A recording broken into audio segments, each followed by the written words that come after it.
നമസ്കാരം. സ്വാഗതം mythic science chronicles എന്ന ചാനലിലേക്ക്. ഇവിടെ നാം പുരാണങ്ങളുടെയും ആചാരങ്ങളുടെയും പിന്നിലെ ശാസ്ത്രം അന്വേഷിക്കുന്നു. ദേവാലയങ്ങളിൽ പോകുമ്പോൾ നാം കാണുന്ന ഒരു പ്രധാന ആചാരമാണ് പ്രദക്ഷിണം. പക്ഷേ അതിനു പിന്നിൽ ഒരു വിശ്വാസമല്ല, ശാസ്ത്രവുമുണ്ട്. ഏതൊരു ദേവാലയത്തിൻ്റെയും നടുക്ക്, അതായത് സാങ്ക്ടം സാൻറ്റോറിയം, കൃത്യമായ വാസ്തു ജോമെട്രി അനുസരിച്ച് നിർമ്മിക്കപ്പെട്ടിരിക്കുന്നു. പ്രതിഷ്ഠയുടെ സ്ഥാനം ഭൂമിയുടെ മാഗ്നറ്റിക് നോർത്ത് സൗത്ത് ആക്സിസിനോട് ഒത്തിരിക്കുമെന്ന് പുരാതന ശില്പശാസ്ത്ര ഗ്രന്ഥങ്ങൾ വ്യക്തമാക്കുന്നു. ഇത് കാരണം നടുക്ക് ശക്തമായ മാഗ്നറ്റിക് ആൻഡ് ഇലക്ട്രോമാഗ്നറ്റിക് ഫീൽഡ് ഉണ്ടാകുന്നു. പ്രതിഷ്ഠയുടെ മുന്നിൽ മന്ത്രങ്ങൾ, ദീപം, പൂക്കൾ എന്നിവ ഉപയോഗിക്കുന്നത് ആകർഷണ തരംഗങ്ങൾ വർദ്ധിപ്പിക്കുവാനും സഹായിക്കുന്നു. ഈ പ്രദേശത്ത് നിലനിൽക്കുന്ന എനർജി ഫീൽഡ് നമ്മുടെ ശരീരത്തിലെ ബയോ ഇലക്ട്രിക് ഫീൽഡിനോട് നേരിട്ട് പ്രതികരിക്കുന്നു. നമ്മൾ വലതുഭാഗത്തേക്ക് നടന്നു ചുറ്റുമ്പോൾ ആ പോസിറ്റീവ് എനർജി ഹൃദയഭാഗത്തേക്ക് നേരിട്ടെത്തുന്നു. ഭൂമിയുടെ ഭ്രമണദിശ തന്നെ ക്ലോക്ക് വൈസ് ആണ്. അതിനാൽ വലതുഭാഗത്തേക്ക് നടന്നു ചുറ്റുന്നത് ഭൂമിയുടെ സ്വാഭാവിക എനർജി ഫ്ലോനോട് പൊരുത്തപ്പെടുന്നു. ഇതിലൂടെ ഹൃദയമിടിപ്പും ടെമ്പിൾ വൈബ്രേഷനോട് താളം പിടിക്കുന്നു.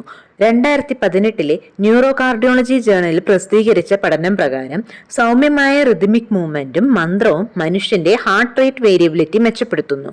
അതായത് സ്ട്രെസ് കുറയുകയും മനസ്സ് ശാന്തമാവുകയും ചെയ്യുന്നു. ദേവാലയങ്ങളിൽ ചെരുപ്പില്ലാതെ നടന്നു ചുറ്റുന്നത് മറ്റൊരു ശാസ്ത്രം. കല്ല് നിലം നെഗറ്റീവ് അയോൺസ് കൊണ്ട് സമ്പുഷ്ടമാണ്. 2012 നടന്ന എൻവിറോൺമെന്റ് ആൻഡ് ഹെൽത്ത് റിസർച്ച് പഠനങ്ങൾ പ്രകാരം ഈ അയോൺസ് ശ്വാസകോശ പ്രവർത്തനവും ഇമ്മ്യൂൺ സിസ്റ്റവും മെച്ചപ്പെടുത്തുന്നു. അതുകൊണ്ട് പ്രദക്ഷിണം ശരീരത്തിനും മനസ്സിനും നേരിട്ട് ആനുകൂല്യം നൽകുന്നു. മന്ത്രം ഉച്ചരിച്ച് ശാന്തമായി നടക്കുമ്പോൾ മസ്തിഷ്കത്തിലെ ആൽഫ വേവ്സ് വർദ്ധിക്കുന്നു. അത് കോൺസെൻട്രേഷനും മെമ്മറിയും മെച്ചപ്പെടുത്തുന്നുവെന്നാണ് ന്യൂറോ സയൻസ് ഓഫ് മെഡിറ്റേഷൻ പഠനങ്ങൾ പറയുന്നത്. മൗനമായി പ്രദക്ഷിണം ചെയ്യാനുള്ള ഏറ്റവും ഉചിതമായ സമയം ബ്രഹ്മമുഹൂർത്തം. അതിരാവിലെ 4:30-ക്കും 6 അല്ലെങ്കിൽ അസ്തമയം. ഈ സമയത്ത് ഭൂമിയിലെ മാഗ്നറ്റിക് ഫീൽഡ് വളരെ സ്ഥിരതയുള്ളതാണ്. അത് ശരീരത്തിലെ ബയോഫീൽഡിനൊപ്പം ചേർന്ന് ആത്മശാന്തി നൽകുന്നു.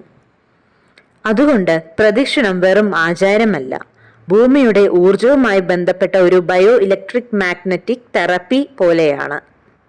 മനസ്സിനെ ശാന്തമാക്കി ശരീരത്തിനെ താളത്തിലാക്കി ദൈവശക്തിയോട് ഏകീകരിക്കുന്ന ശാസ്ത്രീയമായ മാർഗം, അതാണ് പ്രദക്ഷിണം.